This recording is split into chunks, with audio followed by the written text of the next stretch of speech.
Jenazah seorang pria ditemukan di semak-semak di bawah jembatan Tol Waru Juanda, Kecamatan Wonocolo, Surabaya, Jawa Timur, tepatnya di KM 1U200, pada Senin, 13 April 2026.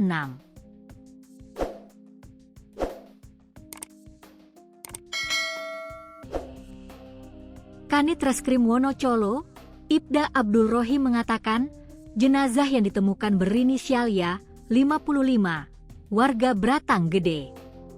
Jenazah itu pertama kali ditemukan oleh salah seorang petugas kebersihan sekitar pukul 11.16 waktu Indonesia Barat. Korban ditemukan dalam keadaan telentang dengan cairan hitam yang keluar dari mulut di sekitar semak-semak pinggiran sungai di bawah jembatan tol. Ini awalnya tadi dari warga telah melihat ada seorang laki-laki yang telentang di pinggiran sungai. Dari situ, dari saksi itu menghubungi, ujarnya kepada awak media, Senin, 13 April 2026. Ia membenarkan bahwa cairan hitam yang keluar dari mulut itu hanyalah air biasa.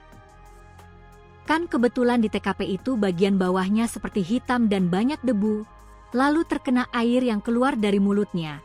Akhirnya seolah-olah kayak bercak darah, padahal cuman hitam aja, jelasnya.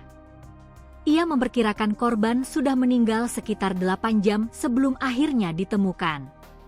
Saat ditemukan, korban mengenakan kaos hitam, celana pendek, dan tas selempang yang berisi KTP dan dompet.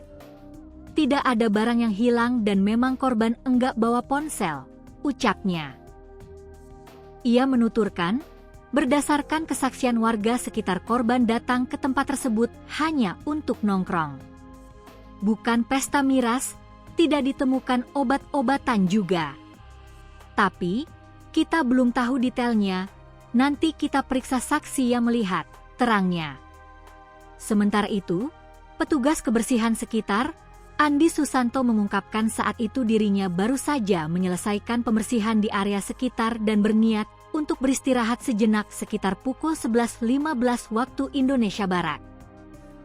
Namun, ia melihat seorang pria yang sudah dalam keadaan tergeletak telentang dan tidak bernafas. Saya enggak mendekat, enggak berani.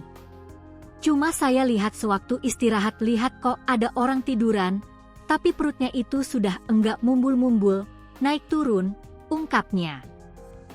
Kemudian, ia langsung menelepon ke kantor tempatnya bekerja dan diteruskan ke call center 112. Menurutnya, perawakan pria tersebut tinggi dan memiliki janggut. Tidak ada bau menyengat yang keluar dari jenazah. Saya enggak pernah lihat korbannya, cuma kalau orang napaskan biasanya perutnya kelihatan, ini kok enggak bergerak, ujarnya. Ia menambahkan, wilayah sekitar bawah jembatan tersebut memang seringkali digunakan orang memancing ataupun gelandangan yang sekadar nongkrong maupun tidur. Di daerah sini memang banyak gelandangan tidur atau warga mancing sering, katanya. Setelah petugas kepolisian dan BPBD melakukan evakuasi, korban segera dilarikan ke RS Bayangkara. Namun, sampai saat ini penyebab kematian korban belum dapat dipastikan dan masih dalam pemeriksaan lebih lanjut sebelum diserahkan kepada pihak keluarga.